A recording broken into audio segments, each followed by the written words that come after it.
Madame, Monsieur, la riposte de TV Liberté à la censure de YouTube s'organise. La riposte juridique et possiblement judiciaire est engagée. Nous rétablirons notre bon droit.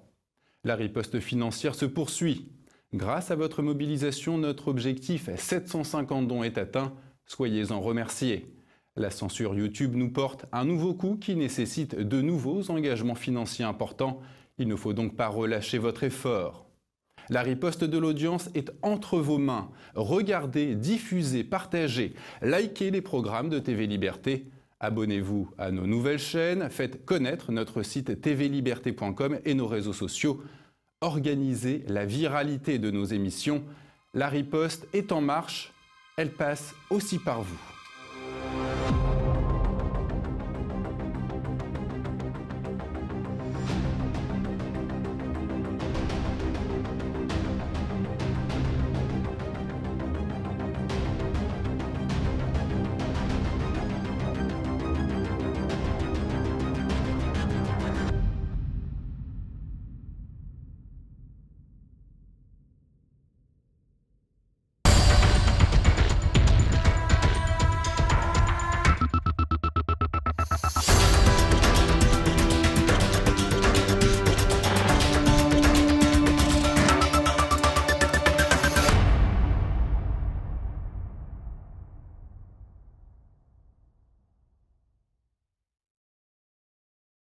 Bonjour à tous, bienvenue dans ce nouveau numéro de Politique Éco. Avant de laisser la parole à Olivier Pichon et à son ou ses invités. Bonjour Natacha Königsberg. Bonjour Pierre. Je vous propose qu'on découvre ensemble l'essentiel de l'actualité éco que j'ai préparé pour vous dans les dessous de l'écho de cette semaine. C'est parti.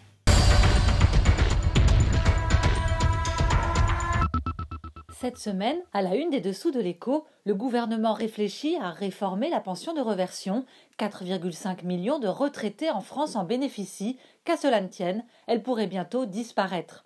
La croissance déjà en panne, après avoir atteint 2,3% en 2017, elle patine et devrait même se replier de 25% cette année. Cause principale, la hausse des impôts et taxes qui provoque la baisse du pouvoir d'achat. Enfin, la nouvelle taxe de la semaine, c'est la taxe sur la vente en ligne. Un député La République En Marche a réussi à faire approuver par l'Assemblée et le Sénat la création d'un nouvel impôt destiné à punir les consommateurs qui achètent sur Internet. Détail à la fin de ce rendez-vous.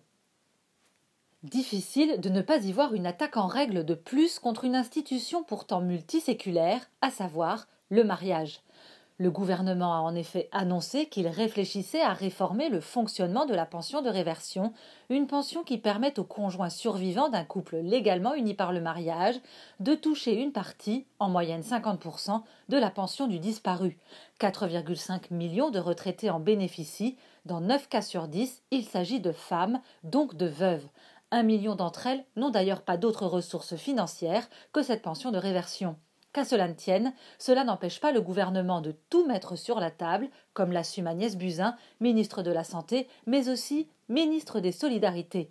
Manifestement, être solidaire avec les veuves ne la préoccupe pas beaucoup, puisque le projet d'une suppression totale de la pension de réversion est sur la table. Pourquoi ? Parce que pour certains mouvements féministes, le fait que 90% des bénéficiaires de la dite pension soient des femmes qui ont été mariées est intolérable. Ils proposent de la supprimer pour la remplacer par une revalorisation des pensions pour toutes les femmes. Et tant pis si le législateur a justement créé la pension de réversion pour être plus juste vis-à-vis des femmes, veuves, qui ont le plus souvent consacré une partie de leur vie à élever les enfants du foyer et n'ont pas assez cotisé de ce fait pour pouvoir toucher une pension décente. Pour l'instant, rien n'est encore décidé, mais il ne fait aucun doute que dans les prochaines semaines ou prochains mois, la pension de réversion va être présentée sous les habits d'un des derniers vestiges d'une société patriarcale et foncièrement injuste, justifiant sa disparition ou sa transformation en allocation, voire en aumône. L'embellie n'aura été que de courte durée. Les inattendus 2,3% de croissance en 2017, dont certains ont dit qu'ils étaient en partie la conséquence d'un pseudo-effet Macron, n'auront été que de courte durée. L'Institut national de la statistique et des études économiques prévoit seulement 1,7% de croissance en 2018, soit un ralentissement pour ne pas dire un net coup de frein. C'est une chute de 25% qui n'a pas pour seule conséquence d'obscurcir la deuxième année de mandat d'Emmanuel Macron. À 1,7% de croissance, on le sait, un pays ne crée pas d'emplois. Il faut au moins 2% pour que la machine à embaucher fonctionne. Plus embêtant encore, le budget 2018, le premier établi par Emmanuel Macron et son gouvernement, est donc voué à l'échec puisqu'il est établi sur des prévisions de recettes fiscales qui ne seront pas au rendez-vous. Il manquera plusieurs milliards d'euros en fin d'année et comme il n'est pas question de repasser au-dessus du seuil des fameux 3% de déficit, le fameux critère de Maastricht dont on nous rebat les oreilles depuis des années, le gouvernement va encore devoir tailler dans les dépenses. C'est en théorie une excellente chose, sauf que depuis des années, c'est toujours au même que les gouvernements successifs demandent de faire des efforts. Ainsi, en 5 ans, 3 réformes successives du quotient familial et des allocations du même nom ont coûté plusieurs dizaines de milliards. Oui, vous avez bien entendu, plusieurs dizaines de milliards d'euros en plus et d'allocations en moins aux familles. Rien d'étonnant à ce que la natalité française soit littéralement en train de plonger. En 5 ans, ce sont 100 000 naissances en moins par an qu'il faut déplorer et la plupart des experts s'accordent désormais pour dire que les réformes fiscales ciblant spécifiquement les familles en sont la principale cause. Terminé donc l'état de grâce, l'inflation repart, la croissance recule, le chômage stagne, le pouvoir d'achat s'amenuise. Emmanuel Macron n'est plus le demi-dieu, faiseur de miracles, que tant de médias ont placé sur un piédestal, mais bien plus un expert, de plus, de la poudre de perlimpinpin. C'est de la poudre de perlimpinpin. Enfin, avant de nous quitter, 2 mots de la nouvelle taxe de la semaine. La taxe en projet actuellement au Parlement sur la vente en ligne. L'idée portée par un député La République En Marche est de faire payer une taxe aux Français qui achètent sur Internet plutôt que de faire vivre les commerces de centre-ville. Si la cause est éminemment louable, la revitalisation des centres-villes et centres-bourgs, titre de la proposition de loi, l'arme fiscale punitive, laisse pantois. La taxe en question n'est pas neutre, puisqu'elle renchérit d'1 à 2% le prix d'un achat en ligne en se basant sur la distance qui sépare l'entrepôt du cybermarchand du client. L'idée du député, c'est de contraindre les clients à ne plus se faire livrer à domicile, mais à se rendre en ville pour retirer leurs achats dans des points relais en espérant qu'ils fassent du même coup leurs emplettes chez les commerçants voisins. Ça, c'est la partie émergée de l'iceberg. En réalité, la taxe est surtout destinée à créer une nouvelle recette pour l'État. La vente en ligne devrait peser 100 milliards d'euros cette année. Avec une taxe sur le cybercommerce de 2%, ce sont 2 milliards d'euros qui rentreront dans les caisses de l'État et pas dans la poche des petits commerçants. D'autant moins que ces 2 milliards auront été soustraits justement de la poche de leurs potentiels clients. Autrement dit, cette nouvelle taxe pourrait provoquer l'effet inverse de celui annoncé. C'est la fin des dessous de l'écho. À la semaine prochaine.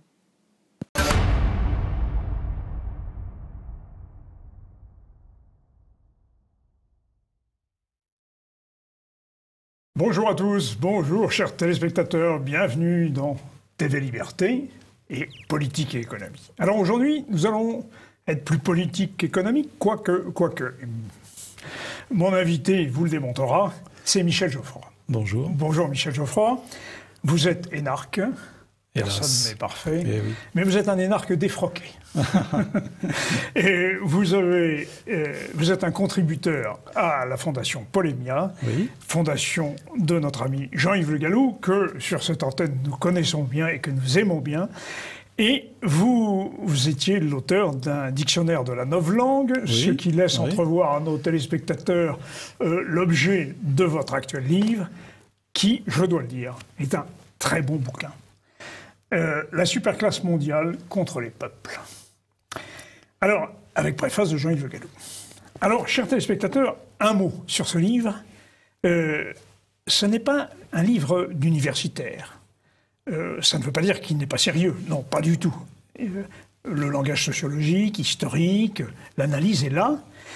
Mais je dirais que le grand mérite de ce livre, c'est que l'enchaînement des causes et des effets de la mondialisation n'a jamais été aussi bien démontré de façon aussi complète.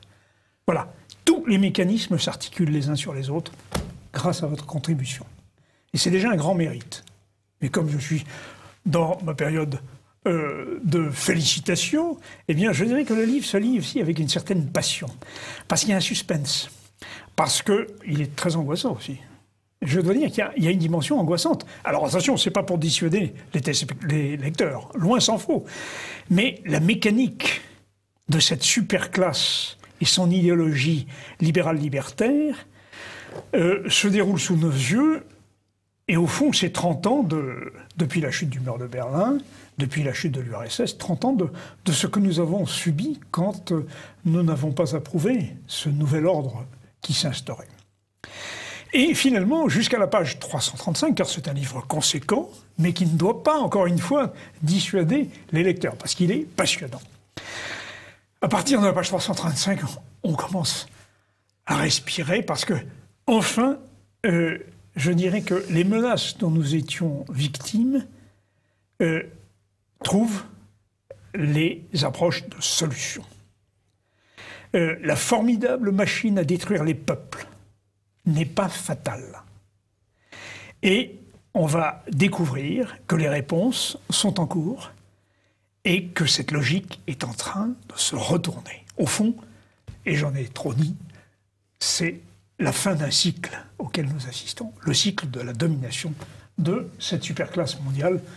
J'allais dire, Dieu vous entende. Oui, non, mais je crois que vous avez bien résumé ce que j'ai essayé de faire.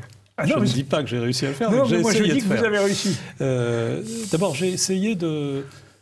Enfin, j'ai essayé de ne pas faire du complotisme dans le mauvais sens du terme. C'est pas du tout ça. C'est-à-dire que j'ai essayé de replacer ce phénomène que j'appelle la superclasse mondiale. Alors, bon, je ne suis pas le premier à l'avoir évoqué, hein, Samuel Huntington en a parlé dans son livre. J'ai essayé de la replacer dans des évolutions sociologiques, économiques, historiques. Oui. Bon. Et donc, j'ai essayé de faire un peu du rétrospectif, mais aussi du prospectif, effectivement. Voilà. Et donc, je dirais qu'un des défauts classiques de l'analyse actuelle de l'oligarchie ou de la superclasse mondiale, c'est qu'on finit par surestimer l'adversaire. Voilà. Alors, effectivement, l'adversaire est très puissant. Très puissant, oui. Ils sont très puissants, puisque la superclasse mondiale, c'est notamment ceux qui, aujourd'hui, en Occident, cumulent la puissance temporelle, la puissance économique, la puissance médiatique, la puissance culturelle. Et la puissance idéologique. Et la puissance idéologique. Donc ça fait beaucoup. Hein, ça fait beaucoup. Mais en même temps, donc on a une certaine tendance à surestimer l'adversaire, comme d'une certaine manière, à un certain moment, on surestimait l'Union soviétique. Exactement. Hein. Exactement. C'est tout à fait ça. On voyait partout l'influence des soviétiques, ils étaient surpuissants, ils faisaient de la désinformation, comme on disait à l'époque. On ne disait pas fake news, on disait des informations. Oui. Mais et en même temps, c'était un colosse au pied d'argile. Alors, donc, un des défauts de la littérature complotiste, c'est de considérer qu'on finit par croire que les comploteurs sont surpuissants, qu'ils sont capables de tout faire, de tout maîtriser. Le moindre incident devient le sujet d'une manipulation très forte. Ah mais c'est un levier. Voilà. Vous le démontrez très bien. Pour eux, oui, alors, même la catastrophe est un moyen, même le chaos. Et puis faire croire qu'on est très puissant, n'est-ce pas, c'est évidemment un moyen de soumettre les gens plus facilement. Donc j'ai essayé d'éviter cet inconvénient. Et deuxièmement, je crois effectivement qu'aujourd'hui, il est en train de se produire quelque chose de tout à fait essentiel. C'est que, pour faire court, le monde est en train d'échapper aux mondialistes, en quelque sorte. Les mondialistes occidentaux. Exactement. Hein? Oui, le monde occidental. Parce que c'est là où il faut peut-être... le titre est un peu ambigu. La superclasse mondiale, j'aurais pu dire aussi la superclasse mondialiste. Oui. Parce que nous vivons justement le fait qu'aujourd'hui, la superclasse, elle est de moins en moins mondiale, elle est de plus en plus occidentale. C'est ce que vous dites très bien. Même... presque européenne aujourd'hui. Trop européenne. Hein, elle est devenue, c'est-à-dire en clair, elle représente une part déclinante de l'humanité. Voilà. Hein, et donc c'est ce qui explique qu'ils sont à la fois très puissants aujourd'hui. Oui, ils sont notamment très puissants parce qu'ils ont réussi à mettre l'Europe en servitude. Ça, ils sont très forts, effectivement. Ouais. Ils ont réussi à le faire. Il faut dire que bon, les Européens étaient aussi peut-être en phase de décadence historique, hein, je ne sais pas. Mais en tout cas, ils ont réussi ça. Mais à l'échelle du monde...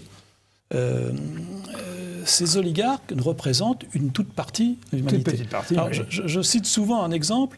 Lors du G20 de 2014, la presse française n'a cessé, qui habituellement fait toujours de la russophobie, avait expliqué que le président russe était isolé.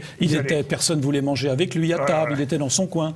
Et il y a eu une photo qui a fait le tour du monde, où l'on voit 5 personnes qui se serrent la main. Voilà. Et qui sont ces 5 personnes? Il y a le président russe, le président chinois, le président du Brésil, le président de l'Inde et le président sud-africain. C'est-à-dire, en clair, les 3 quarts de l'humanité. Les 3 quarts de l'humanité. Voilà. Bon. Donc, le président Poutine est isolé. Voilà, il est très isolé. Cette photo est très symbolique. Vous la citez, oui. Voilà, elle est très symbolique parce que d'abord, il n'y a pas d'occidental sur cette photo, premièrement.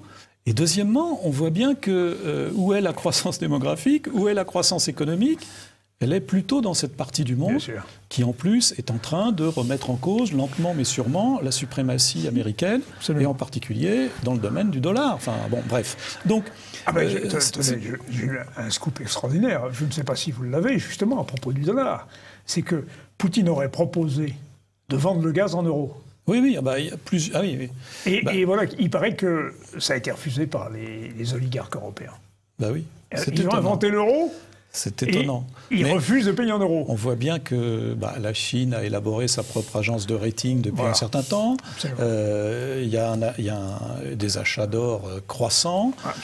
Ces pays sont en train aussi de se désengager de la dette publique américaine, donc c'est-à-dire les bons du Trésor américain. Donc on voit bien la domination des Occidentaux, et principalement donc, par le truchement des États-Unis, parce que c'est ce que j'explique, la superclasse mondiale, elle a un épicentre. L'épicentre, ce sont les pays anglo-saxons, et en particulier les États-Unis, qui sont la superpuissance du XXe siècle. Et vous dites d'ailleurs très bien dans l'historique qu'à un moment, le British Commonwealth of Nations aurait pu être cette forme de mondialisation qui a finalement migré vers l'Amérique, après un échec relatif d'ailleurs. Oui, tout à fait.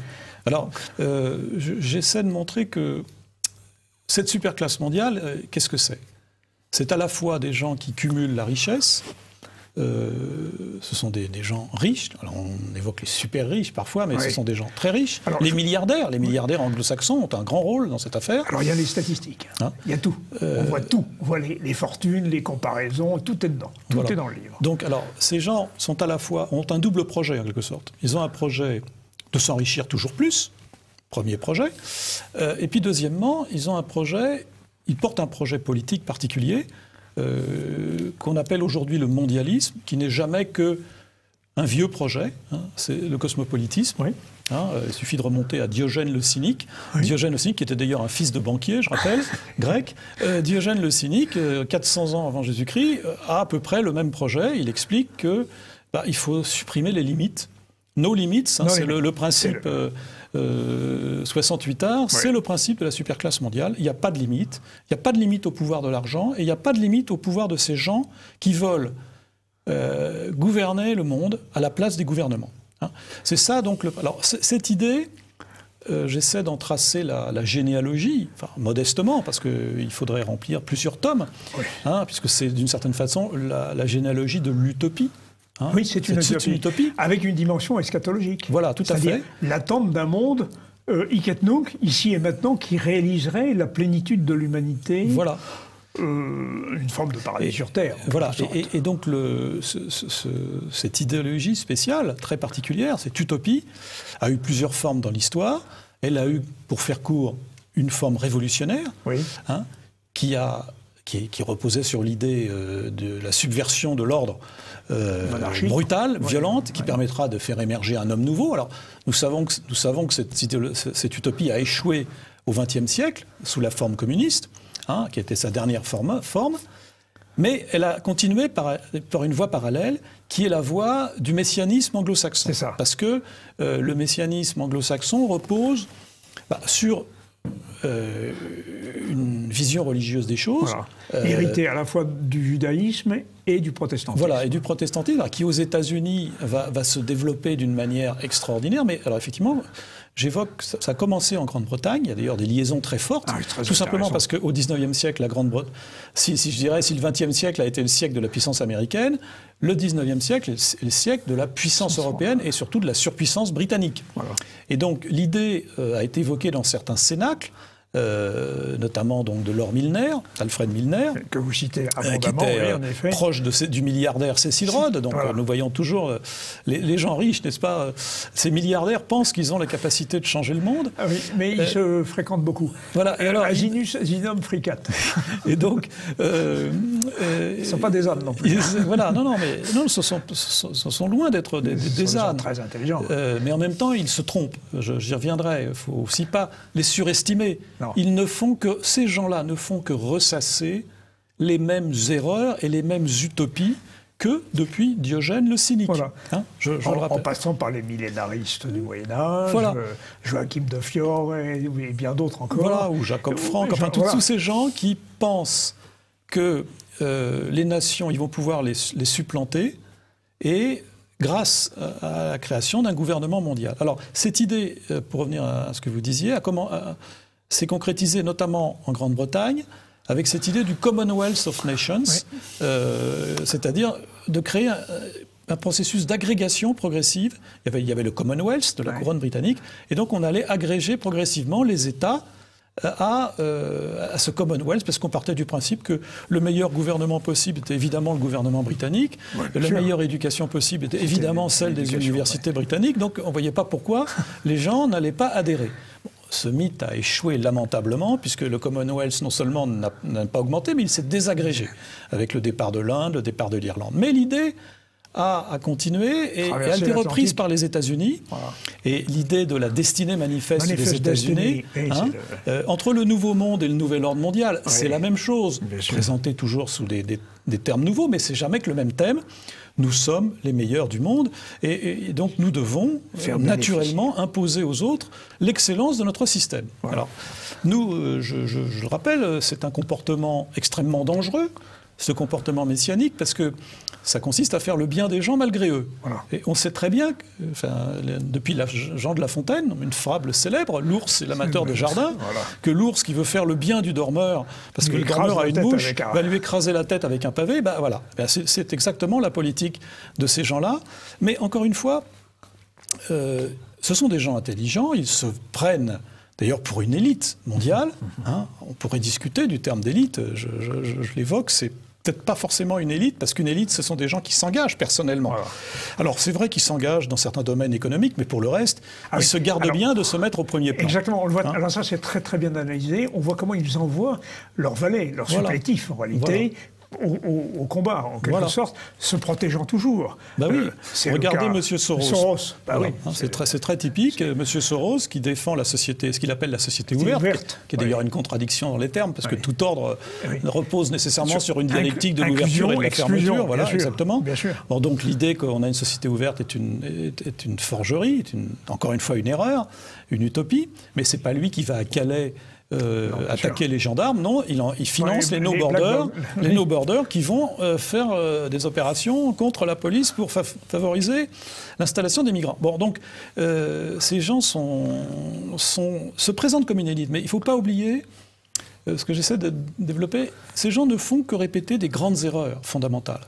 Là, il y a plusieurs erreurs. Première grande erreur, c'est de croire qu'on peut changer la nature de l'homme. Voilà. Alors aujourd'hui, c'est la technologie. Hier, c'était la révolution, mais aujourd'hui, c'est Google qui va changer la nature de l'homme. C'est une plaisanterie. Ça c'est Attali. Attali ne jure que par la transformation technique. Mais cette idée, Attali, c'est jamais que ce que disaient les communistes du XXe siècle, c'est jamais ce que disaient les socialistes au XXe siècle. Donc ces gens répètent la même chose. Ça, c'est la première erreur. La deuxième erreur, c'est de croire, alors qui est au cœur du discours sur la gouvernance mondiale, c'est de croire que plus j'élève le niveau de prise en considération d'un problème, plus je vais faciliter sa solution. C'est-à-dire, c'est le contraire du principe fondamental « small is beautiful », comme on dit en français. C'est-à-dire qu'ils appliquent exactement, ils n'ont pas compris l'échec de la planification soviétique. C'est-à-dire que l'idée que déjà au niveau d'une nation, même d'une grande nation, c'est difficile. On n'arrive pas à intégrer l'ensemble des données pour arriver à des résultats qu'on juge souhaitables. Donc imaginons ce qui se passerait au niveau mondial. Hein, ça serait une catastrophe mondiale, donc la gouvernance mondiale est une plaisanterie, ça n'existe pas. C'est une erreur. Et puis la dernière erreur, je dirais, c'est de croire que c'est l'erreur des Saint-Simoniens. Hein, nous allons l'administration des choses va remplacer le gouvernement des hommes. Hein. Voilà. Donc, tout simplement, le marché va remplacer la souveraineté politique. C'est tout à fait frappant. C'est faux. Saint-Simon, c'est Fukuyama. Et juste après l'effondrement de l'URSS, Fukuyama nous invente donc son utopie. Et Saint-Simon, après la fin des guerres napoléoniennes, nous dit c'est fini l'histoire. L'histoire est finie finalement. C'est exactement la même chose. Et donc c'est des erreurs. Et d'ailleurs, on le voit bien tous les jours. D'ailleurs, il suffit de regarder la politique de Donald Trump. La souveraineté politique fait des choses que le marché ne sait pas faire, ne peut pas faire. Hein. Alors, nous allons maintenant, en seconde partie, entrer un peu plus dans le détail et on va essayer de comprendre les différents cercles qui composent cette superclasse mondiale.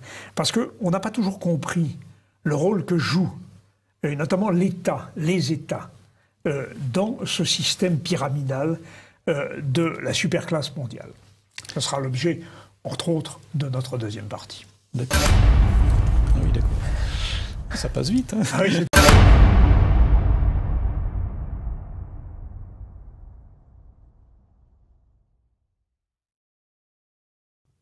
alors, chers téléspectateurs, vous allez vous délecter avec ce livre qui est passionnant, très bien construit, très documenté, avec des illustrations, avec la littérature et le cinéma d'anticipation, qui sont régulièrement, vous trouvez le film ou l'œuvre littéraire qui correspond à cette phénoménologie tout à fait nouvelle de l'hyperclasse, enfin de la superclasse mondiale. Il y a de très nombreux films, de très nombreuses œuvres que vous citez. Le livre est très très complet, vous avez aussi tous les tableaux chiffrés, sans abuser des chiffres, et vous avez toutes les associations qui contribuent. Alors le Council for Foreign Relations, vous avez évidemment le Bilderberg. Pas tous, mais il y en a beaucoup. Hélas, mais... Et avec les biographies des Soros, mais vous avez aussi la biographie d'un personnage qui est M. de Castres, comme on dit, qui était plutôt, lui, à droite, mais en réalité, qui est sur le même projet, en réalité, puisqu'il était côté de Fillon. Bref, c'est un livre très complet. Alors, je voudrais, avec vous, Michel Geoffroy, que nous analysions les différents cercles de cette hyperclasse. Parce qu'il y a d'abord l'hyperclasse. Elle est financière, bancaire... Oui, parce que je crois que la superclasse mondiale, c'est la personnification d'un phénomène qui s'est produit dans la deuxième moitié du XXe siècle, qui est la domination des intérêts économiques et financiers sur tous les autres. Voilà. Hein, c'est donc l'émancipation du pouvoir économique et financier, notamment vis-à-vis de la souveraineté politique. Voilà. C'est un renversement, en quelque sorte, des valeurs traditionnelles de notre civilisation.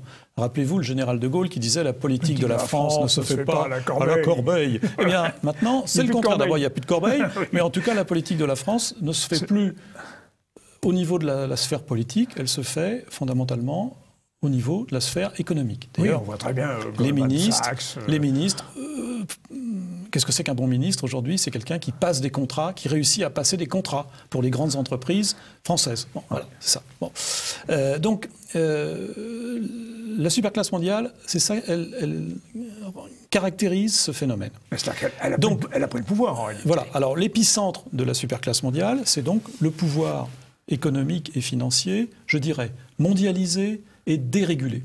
C'est-à-dire affranchi des réglementations publiques, affranchi de la tutelle des États, qui est un point central. Je crois que le phénomène marquant vraiment aujourd'hui, c'est que nous avons des grandes entreprises, que j'appelle les grandes entreprises transnationales, qu'on pourrait dire mondiales si on veut, qui sont plus riches et parfois plus puissantes que des États. Les 100 plus grandes entreprises mondiales ont aujourd'hui un PIB, enfin un chiffre d'affaires, équivalent à celui de l'Union européenne. D'ailleurs, le Danemark, je le rappelle, le Danemark a désigné un ambassadeur auprès des GAFA. C'est sidérant. Bah oui. Alors, là, on est dans la confusion des genres, parce qu'un ambassadeur relève de la souveraineté politique et pas des relations économiques. Alors cet ambassadeur a dit des choses intéressantes. D'ailleurs, il a dit, bah oui, parce qu'aujourd'hui, les grandes entreprises ont une capacité à façonner le monde, comme les États, et donc il est normal que nous, petits pays, le Danemark, fort respectable, eh bien nous dialoguons avec ceux qui ont la capacité de façonner le monde.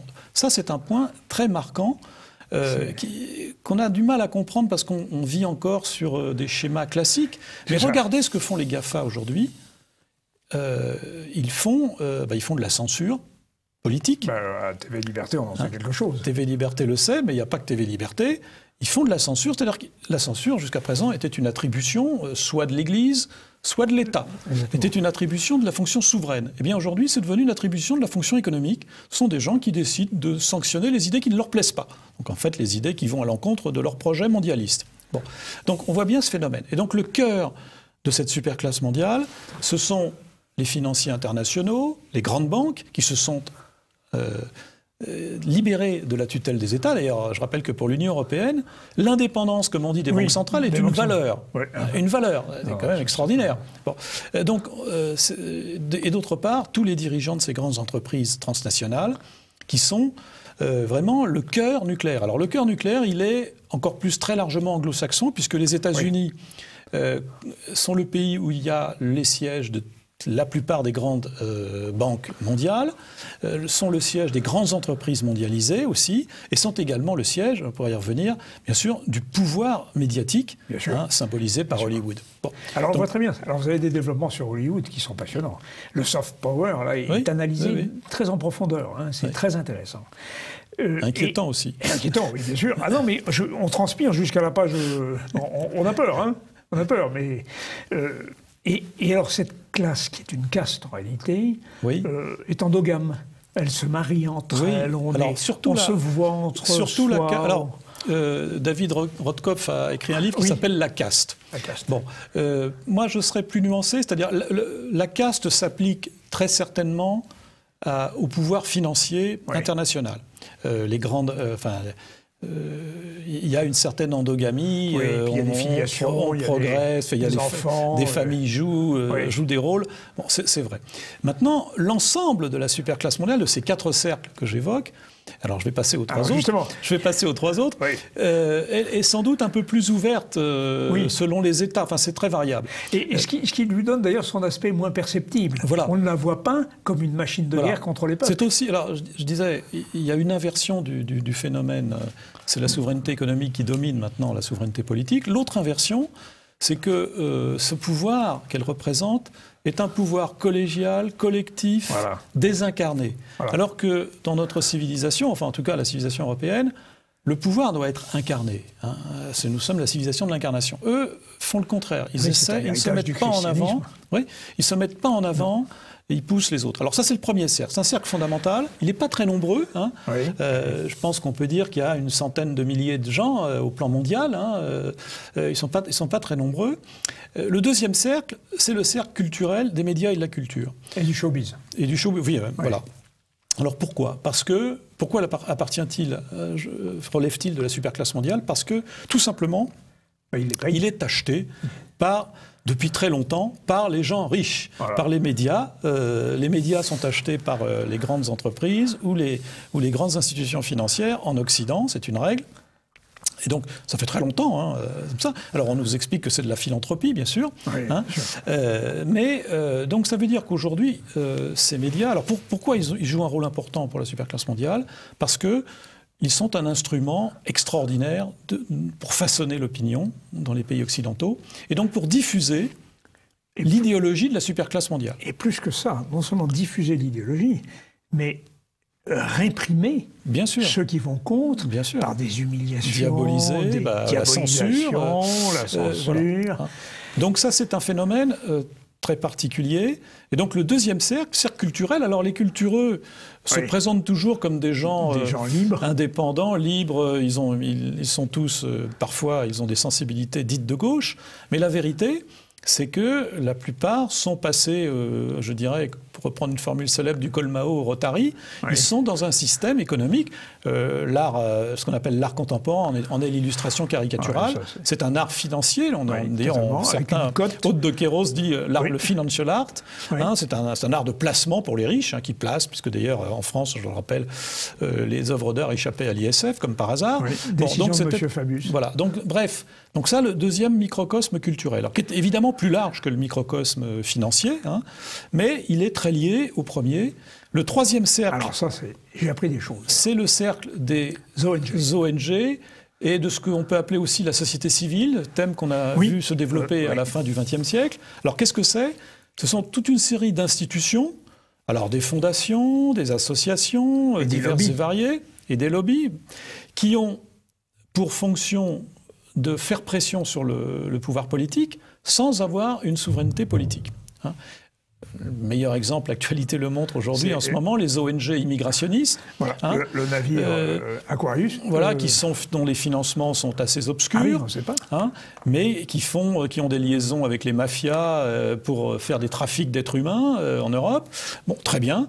Voilà, donc ce phénomène-là, alors là aussi, l'arbre cache la forêt. Si je puis dire, ou c'est plutôt l'inverse, c'est la forêt qui cache l'arbre. Il y a un nombre considérable d'ONG, mais la vérité, c'est que l'écrasante majorité de ces ONG sont anglo-saxonnes.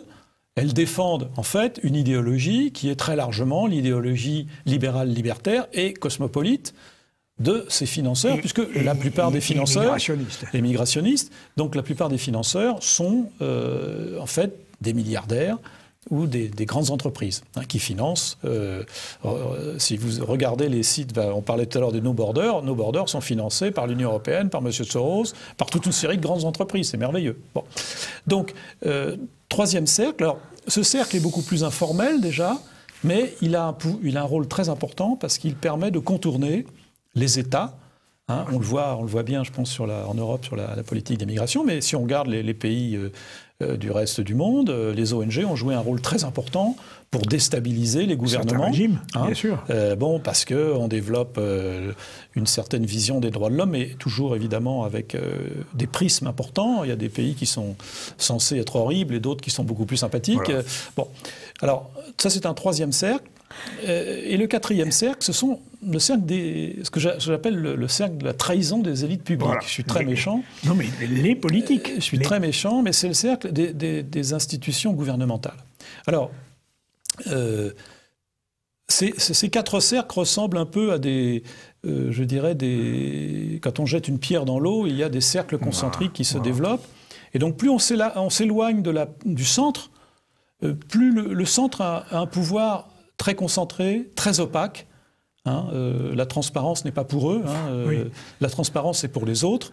Le secret des affaires, comme on en discute en ce moment, le secret des affaires, c'est pour le premier cercle. Par contre, tous les autres doivent être transparents. Alors, le cercle culturel est déjà un peu plus large, il est un peu moins riche, mais il est puissant. Il a un rôle dans le formatage des esprits. Le cercle des ONG est encore riche, encore qu'il est assez riche, puisqu'il représente, d'après les statistiques, paraît-il, le 5e PIB mondial. Les ONG sont extrêmement riches. Mais elles ont un rôle vis-à-vis des gouvernements avant tout, puis aussi un rôle vis-à-vis de l'opinion. Presque un habitant sur la Terre sur 3 a déjà donné à une ONG. Donc c'est un pouvoir très fort. Alors le dernier cercle, c'est le cercle des gouvernements. Qu'est-ce qu'ils font, les gouvernements ? Eh bien, ils sont une puissance d'exécution. Voilà, ce sont des valets. Oui, c'est des valets d'armes. Voilà. Alors, ils ont un rôle ingrat. Ils ont un rôle ingrat, les gouvernements. Ils ont d'abord, premier rôle, c'est de donner une onction démocratique au pouvoir. Parce qu'ils ont encore la contrainte de l'élection. Voilà, donc ils essaient de donner... c'est pour ça que je pense que nous ne vivons plus en démocratie, mais en post-démocratie. C'est le Canada Dry de la démocratie. Ça ressemble à la démocratie, mais ce n'est plus la démocratie. Donc les gouvernements ont cette fonction un peu traditionnelle, mais ils ont surtout deux fonctions délicates. La première, c'est de gérer les conséquences sociales, économiques catastrophiques des politiques libre-échangistes qui sont menées, notamment en Europe. Donc ça, c'est pas très drôle. Et puis la deuxième fonction, c'est de contribuer à la mise en place de cet ordre post-démocratique qui est destiné à remplacer la souveraineté des peuples par le contrôle de la population. Alors là, il y a des citations absolument hallucinantes. Bon, celle de M. Juncker, il ne peut pas y avoir de démocratie contre les traités européens. Bon, mais il y en a d'autres qui sont... Vous avez vu récemment le commissaire européen au budget qui a déclaré « les marchés apprendront aux Italiens à bien voter ». Bon, nous voyons bien cette idée. Donc c'est ça l'ordre des postes démocratiques. Donc les gouvernements sont utiles. Ce sont des idiots utiles, si je peux reprendre une vieille expression. Ils sont utiles au système parce qu'ils permettent, ils donnent une légitimité au pouvoir de l'oligarchie. Et notamment en Europe, le pouvoir de l'oligarchie prend une forme particulière qui est l'Union européenne. Et la Commission. Le pouvoir de la Commission, c'est-à-dire non élue. Commission non élue. Et donc ils ont un rôle de... Ils maintiennent une sorte de décorum démocratique. Il y a des élections, il y a des ministres, il y a des présidents, on parle de majorité, on débat au Parlement. Mais les vrais choix ne sont pas faits par les gouvernements. Au sein de l'Union européenne, nous avons perdu, au sein de la zone euro, nous avons perdu la maîtrise de la politique monétaire. Nous sommes en train de perdre la maîtrise de la politique budgétaire. Et si les projets de M. Macron se concrétisent, nous perdrons encore plus. Je doute que l'Allemagne suive. Oui, je pense que l'histoire peut peut-être changer aussi sur ce plan. C'est ce que nous démontrerons en troisième partie.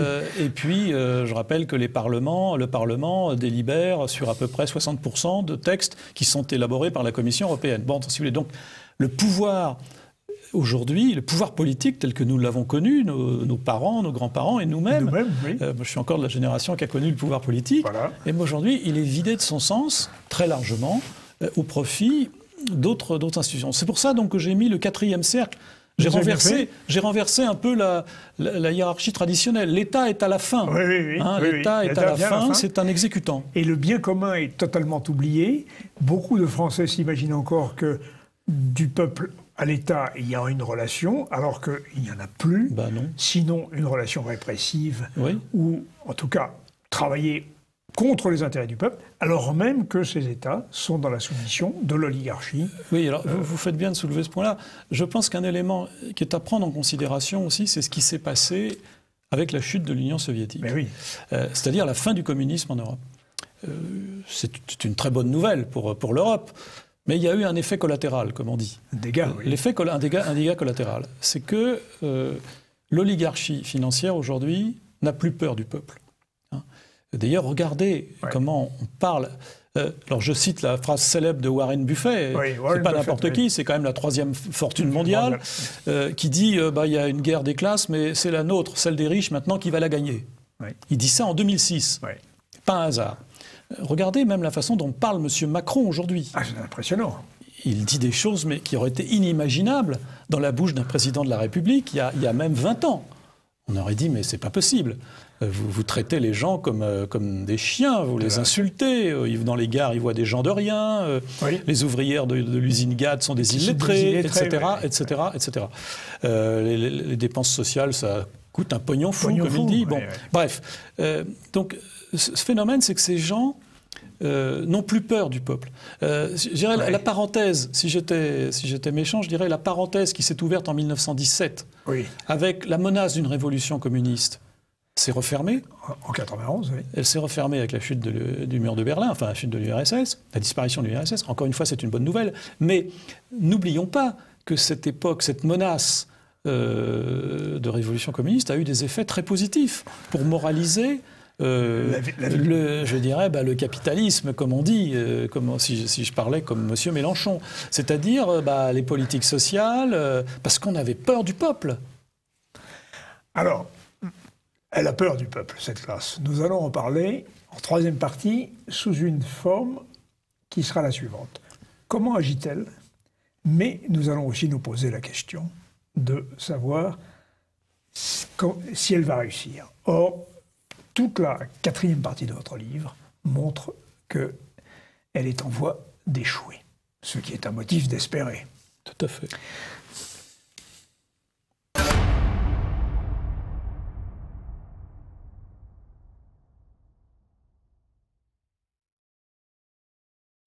Alors, Michel Geoffroy, la superclasse mondiale contre les peuples. Nous allons essayer, dans cette dernière partie, 2 choses qui sont dans votre livre, dont je n'ai pas dit toute l'ampleur et la richesse. Mais les moyens d'action de cette superclasse, d'une part, et d'autre part, va-t-elle échouer, va-t-elle réussir? Telles sont les deux questions que nous allons nous poser ensemble. Alors, les moyens d'action, vous les répertoriez en troisième partie. Ils sont innombrables. Et je vais en retenir un qui me paraît très significatif, parce que c'est une question que nous avons beaucoup évoquée dans cette émission. Et vous l'appelez la soumission par la dette. Alors, nous étions, en bon économiste et en bon père de famille, nous étions choqués par cette dette. Comme nous sommes choqués d'ailleurs par le désordre en général, le chaos, comme vous dites. Or, vous dites que là, ce sont des moyens de cette oligarchie. La dette et le chaos sont des moyens de domination. Alors ça, ce sont des choses intéressantes sur lesquelles j'aimerais vous entendre. Alors, vous entendre, c'est un sens judiciaire, non, je plaisante. Oui, d'ailleurs, dans les cercles d'influence, on n'a pas parlé de la justice. Mais la justice est totalement au service de cette oligarchie. La justice est une composante de la post-démocratie. Oui, c'est ça. Puisqu'elle on remplace les législateurs élus par des juges qui font la loi. Voilà. Et qui font la loi en voilà. plus. C'est invraisemblable. Voilà. Alors, les moyens d'influence, les moyens d'action. Il y a d'abord un moyen fondamental, c'est l'influence. Je rappelle que la superclasse mondiale, le premier cercle, diffuse ses idées par l'influence. C'est pour ça que les milliardaires ont toujours financé des fondations, des clubs divers et variés. Je parlais de Lord Milner tout à l'heure. Il avait créé ce qu'on appelait son jardin d'enfants, c'est-à-dire des gens dont il poussait la carrière dans les universités britanniques.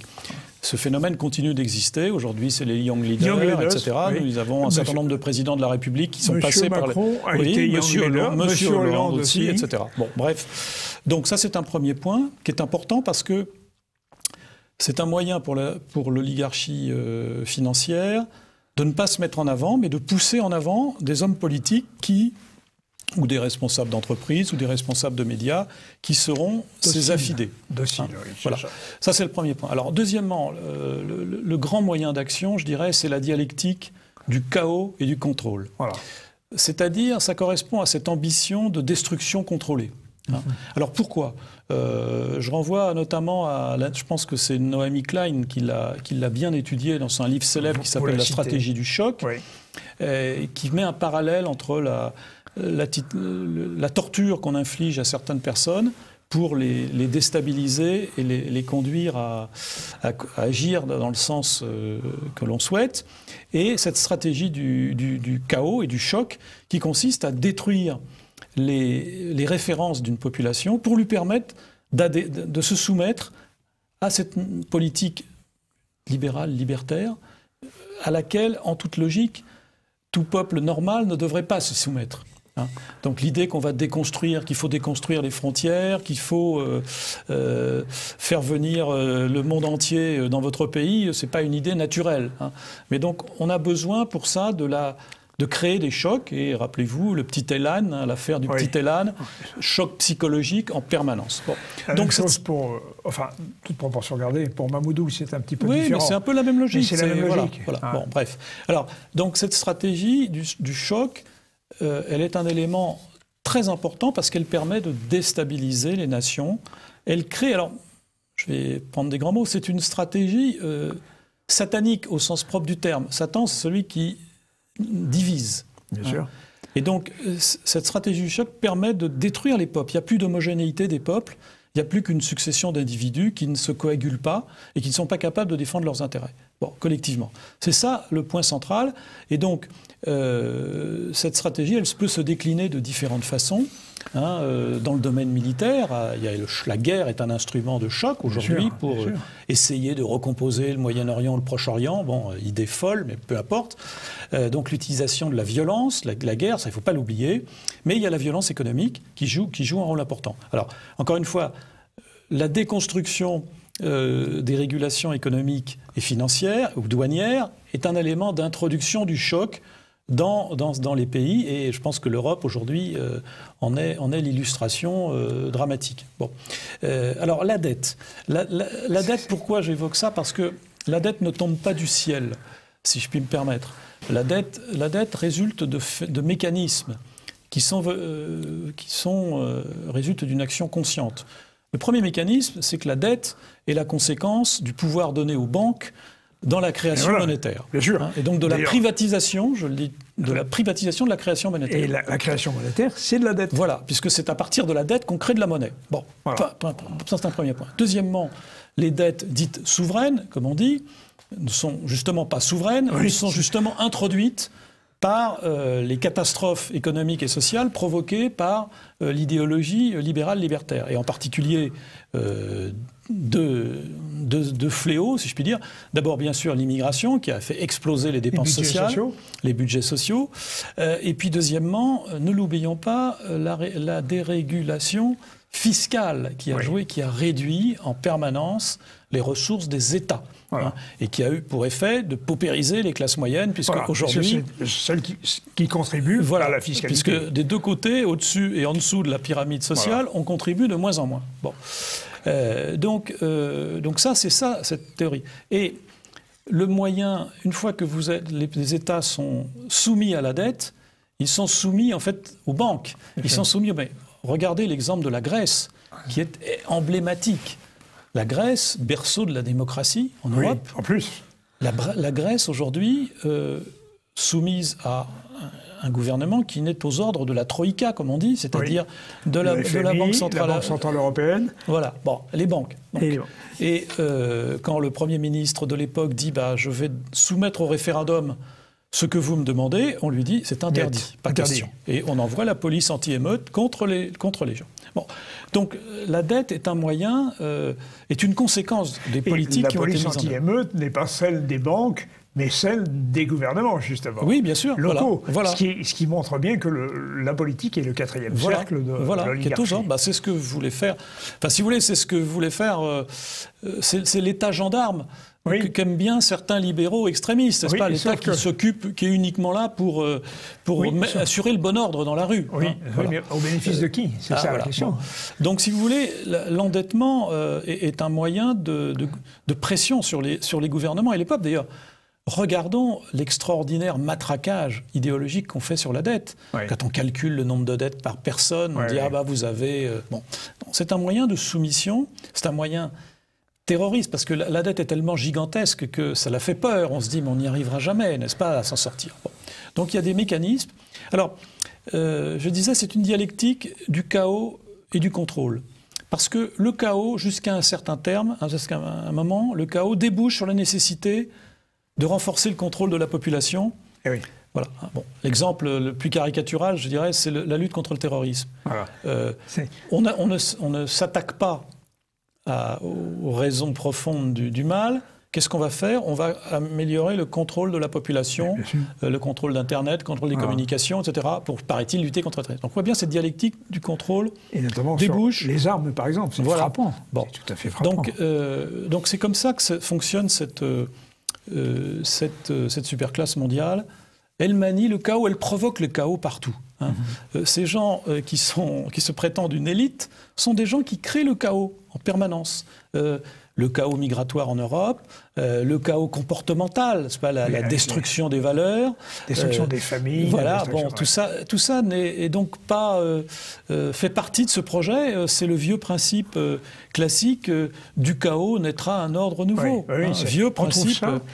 Dans la gnose, par exemple. Chaos, voilà, on trouve ça dans la gnose. Voilà. C'est ce qu'avait souligné ici même, à ce micro, le professeur Jean-Louis Harouel.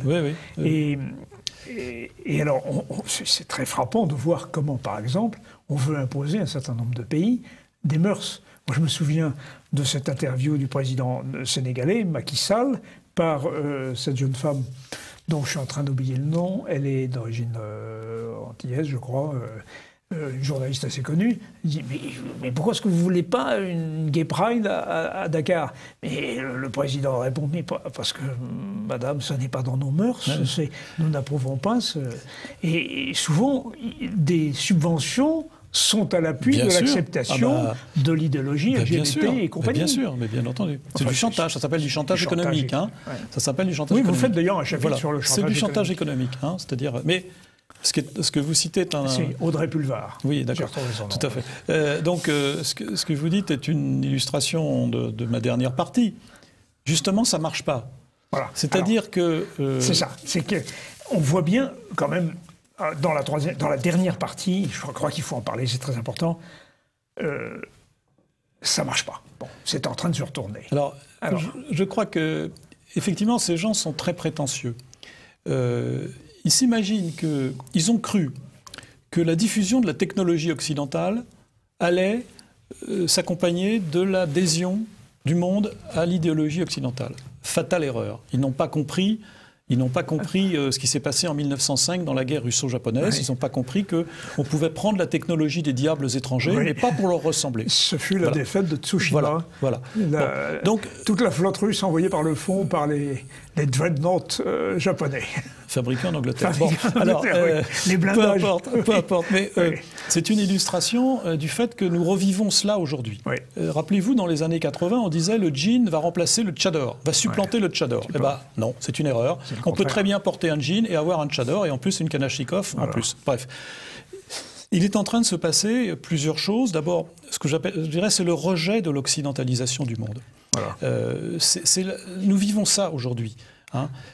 C'est-à-dire le rejet d'abord de l'unilatéralisme américain. J'étais frappé de voir ce que disait le président iranien lorsque le ministre des Affaires étrangères américain a énoncé ces 12 conditions. Mais il a dit, mais qui êtes-vous donc pour prétendre parler au nom du monde? C'est fini. Ils ne parlent plus, ils ne peuvent plus parler au nom du monde. Donc, et alors, le découplage Amérique-Europe doit impérativement se produire. Il faut qu'il se produise. C'est en tout cas, vous l'appelez de vos voeux. Oui, tout à fait. Enfin, je pense que l'intérêt de l'Europe n'est pas d'être ancré dans le Titanic américain. Alors le Titanic américain ne coule pas encore, mais il est déjà sur une trajectoire dangereuse pour lui. Je ferme la parenthèse. Ce que je veux dire, c'est que le monde... Comme je disais tout à l'heure, le monde échappe aux mondialistes. L'idéologie occidentale, les autres peuples n'adhèrent pas. J'étais frappé, M. Macron, lorsqu'il a été aux États-Unis devant le Congrès américain, il a déclaré « Les droits de l'homme doivent être le fondement de l'ordre mondial aujourd'hui ». Mais les droits de l'homme, attendez, les Chinois ne comprennent pas ce que ça veut dire.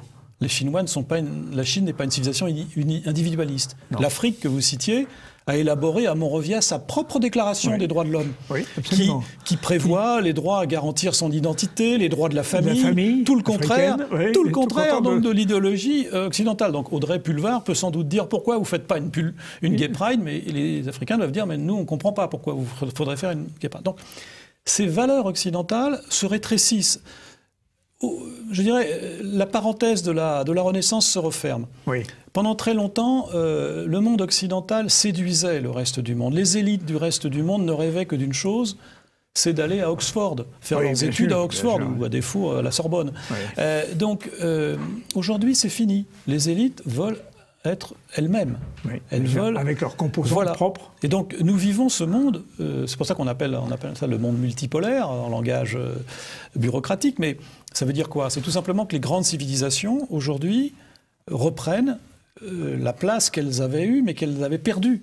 Et qu'elles reprennent la Chine, l'Inde, l'Asie, peut-être l'Afrique un jour. Bon, c'est pas encore pour demain, mais en tout cas, l'Afrique va devenir un poids gigantesque démographique. Bon, bref.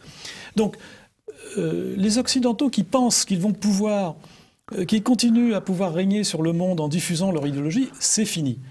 Alors c'est pour ça que nous vivons une période à la fois intéressante mais dangereuse. Donc je suis à la fois optimiste et en même temps prudent. Prudent. Parce que je pense qu'un certain nombre d'oligarques se rendent compte qu'ils perdent leur influence. C'est pas pour rien si les présidents américains se font élire sur le thème America is back. Ça veut donc dire que l'Amérique n'est plus là et qu'elle essaie de reprendre du pouvoir. Bon. Donc je dirais, nous vivons dans une période de tension où le monde ne va pas se laisser faire. America is back, c'était Reagan. Oui, c'était Reagan, mais c'est le même thème. Make America great again. Ben, c'est la même chose, c'est-à-dire il faut encore qu'elle soit puissante, mais d'abord qu'elle ne l'est plus.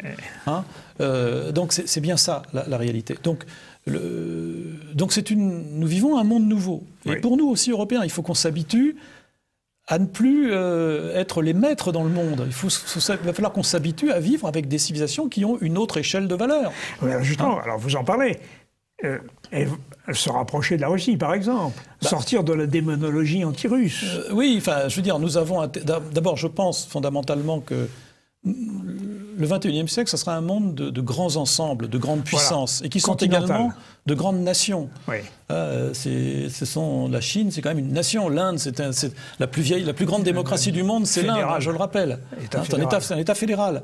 Bon, c'est quand même une nation indienne. Bon, les Européens sont projetés dans ce monde-là. Nous sommes projetés, alors que nous n'avons pas d'État européen. Nous sommes une espèce de mélange, un conglomérat bizarre.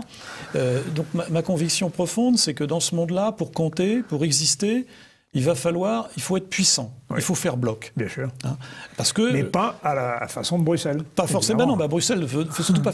Rappelons-nous Bruxelles, rappelons-nous ce que disait Jean Monnet. Oui. Hein, je fais un petit focus sur Jean Monnet, qui est un personnage intéressant. Vous mettez sa bio, d'ailleurs. Voilà, un oligarque intéressant, qui disait « L'Union européenne n'est qu'une étape vers une gouvernance mondiale plus large ». Donc on voit bien, le but réel, c'était le gouvernement mondial, et pas du tout une Europe puissance. Hein. Donc dans le monde dans lequel nous vivons... Alors, c'est pour ça que je dis, je suis optimiste et pessimiste. Je suis optimiste parce que je pense que la superclasse mondiale est progressivement marginalisée à l'échelle du monde. Elle est beaucoup moins puissante, elle est obligée de tenir compte de plus en plus d'oppositions dans le reste du monde. Et en même temps, elle est dangereuse. D'abord parce qu'elle nous met en servitude, et qu'elle peut nous entraîner dans des conflits dont on ne voit pas très bien où est notre intérêt, vis-à-vis de la Russie, par exemple. Avec l'Ukraine. La politique de l'OTAN est quand même assez extravagante, je ferme la parenthèse. Oui. Mais surtout, elle est dangereuse au plan mondial, parce que je pense que certains oligarques se disent que peut-être une guerre mondiale serait un moyen de reprendre la main. C'est ce qui s'est passé un petit peu en 39-45, puisque ça a été le moyen d'accélérer la puissance américaine. Oui, alors je ne sais pas si la guerre, enfin je pense que la guerre 39-45 a des causes très compliquées. Bien sûr. Et pas uniquement, elle n'est pas réductible à la puissance américaine, mais donc c'est pour ça qu'elle est quand même dangereuse aujourd'hui. Hein. Mais je pense qu'il ne faut pas perdre de vue que ces gens que l'on voit tout le temps sur nos écrans de télévision, Pérori à Davos, tout ça, tous ces gens qui se présentent avec des beaux costumes, qui se font flasher, tout ça c'est merveilleux. Ces gens d'abord ne font que ressasser des mêmes erreurs, et d'autre part représentent un pouvoir qui à l'échelle du monde ne cesse de diminuer. Voilà. Donc c'est ça la bonne nouvelle, hein. C'est ça la bonne nouvelle de mon livre. Et la bonne nouvelle aussi, c'est que le monde attend encore la réponse de l'Europe, dites-vous dans un dernier chapitre, mais une réponse qui ne serait pas du tout d'imposer son idéologie libérale-libertaire, mais de s'affirmer comme puissance. Est-ce que, par exemple, vous verriez vous savez qu'on cherche des synergies d'armement en Europe, et il y a une réunion qui préconise, même avec l'Angleterre sortie de l'Europe, donc après Brexit, d'associer l'Angleterre à une forme de défense européenne. Alors, ça c'est un sujet compliqué, très complexe. Personnellement, je pense que c'est peine perdue avec l'Angleterre. L'Angleterre, comme disait Churchill, entre l'Europe et le grand large, choisira toujours le grand large. Elle a choisi le grand large, c'est fini. Je suis sidéré de voir des tentatives françaises de vouloir s'appuyer sur le traité de Lancaster House pour essayer de nous expliquer qu'il faut à tout prix continuer à coopérer avec l'Angleterre comme si n'était rien passé. Je pense que c'est une erreur. Mais vous avez raison. Si l'Europe doit être puissante, il n'y a pas de puissance aujourd'hui sans souveraineté, il n'y a pas de souveraineté sans force armée, sans puissance armée. Aujourd'hui, l'Europe est sans défense. Elle a un outil qui s'appelle l'OTAN, qui est un outil qui a été conçu pour faire face au pacte de Varsovie. Il n'y a plus de pacte de Varsovie. Mais il y a toujours l'OTAN. Il y a toujours l'OTAN, et ça a été un outil qui a servi, en quelque sorte. A-t-il servi à protéger l'Europe? Peut-être, je n'en sais rien. Les historiens de futur le diront. En tout cas, elle a servi à mettre en servitude l'Europe, et en particulier à empêcher l'émergence d'une Europe de la défense. Ça, c'est clair. Bien sûr. Alors, il faut sans doute faire effectivement une Europe de l'armement. Jusqu'à présent, il y avait que les Français pour dire ça. Ben oui. Parce qu'il y avait deux autres États qui étaient contre. Il y avait la Grande-Bretagne qui disait non, ça ne sert à rien puisqu'il y a déjà l'OTAN. Et puis il y avait l'Allemagne qui disait oh là là, surtout pas, parce qu'il ne faut surtout pas mécontenter nos alliés américains. L'Angleterre a disparu, presque, en tout cas de l'Union européenne, elle va disparaître, et l'Allemagne est dans une situation nettement très difficile, chaotique. Alors donc, il y a peut-être une opportunité pour faire avancer les choses.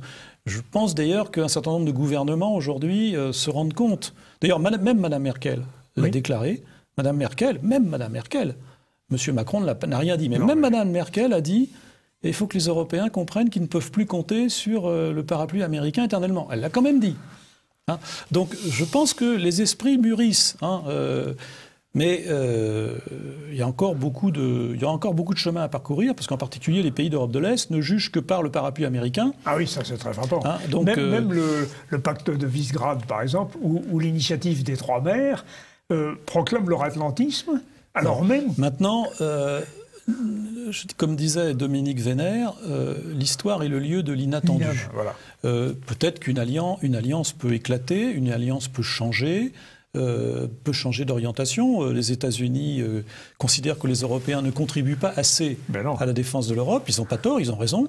Hein, et puis il y a un caillou dans la chaussure, c'est la Turquie, qui fait partie de l'OTAN. Donc on peut très bien imaginer une évolution de l'OTAN qui soit un peu moins... parce que le problème de l'OTAN, c'est que ça fait 30 ans que les États ont investi dans l'outil. Du jour au lendemain, leur dire bonjour, il faut tout arrêter, je suis certain que certains vont dire c'est très difficile. Donc il faut sans doute peut-être concevoir une évolution progressive de l'OTAN. Mais on peut aussi concevoir une rupture très brutale. Je veux dire, je me demande si M. Poutine ne rêve pas de faire sortir la Turquie de l'OTAN. Et c'est pourquoi il s'est rapproché d'elle malgré le contentieux. Oui, peut-être, oui. Non, mais... je pense, on voit bien, ça change, on voit bien que le monde est en train de changer. Vous me direz, le monde change depuis ça fait des millénaires qu'il change, mais là, l'ordre dans lequel nous avons vécu depuis les années 50, c'est fini. Oui, même ça. Je rappelle, en 1945, l'Europe était plus peuplée que l'Afrique. Plus peuplée que l'Afrique. Bien sûr. Bon. Aujourd'hui, en 2100, d'après les prévisions moyennes de l'ONU, l'Afrique représentera 40% de la population mondiale. Bon, donc la donne a complètement changé. La donne, et même certains pays que nous ignorions. Regardez l'affaire de la Corée du Nord, un minuscule pays qui s'est doté d'une arme nucléaire balistique. Vraiment une surprise. Donc, si vous voulez, le monde est en train de beaucoup de changer. Alors, est-ce que les Européens vont le comprendre et vont se saisir de cette opportunité? Je le souhaite. Bon, c'est mon souhait. Eh bien, nous terminerons par un vœu. Merci Michel Geoffroy, merci pour votre livre « La superclasse mondiale contre les peuples ». Merci de m'avoir invité. Aux éditions Via Romana, préface de Jean-Yves Le Gallou. Chers téléspectateurs, je vous dis à très bientôt pour de nouvelles aventures.